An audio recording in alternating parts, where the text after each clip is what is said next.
In today's video, I'm going to teach you how to delete a project in Vercel if you no longer need a project in your Vercel account. It's important to remove it carefully because this action is permanent. In this walkthrough, I'll show you exactly where to go and what to enter so you can delete the correct project with confidence. Start by opening your Vercel dashboard and selecting the specific project you want to remove.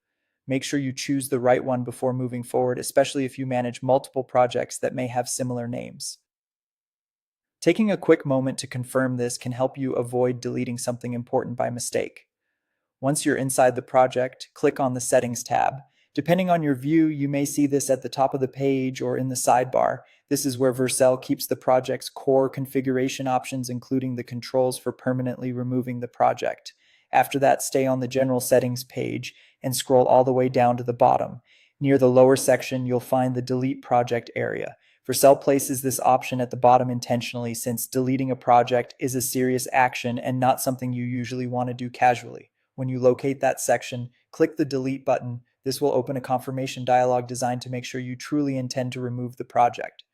This extra confirmation step helps prevent accidental deletion. In the confirmation window, you'll be asked to type the exact project name. Be sure to enter it exactly as shown, including the correct spelling and formatting. Then, you'll also need to type the phrase, delete my project. This is Vercel's final safety check to confirm that you understand the project will be permanently removed. Once both fields are completed correctly, click the final Continue or Delete Project button to finish the process. At that point, the project will be permanently deleted from Vercel. Before you do this, it's a good idea to make sure you no longer need any deployment, settings, or project-related resources connected to it. Since this is a permanent action, you won't want to rush through the final confirmation. And that's it. That's how to delete a project in Vercel.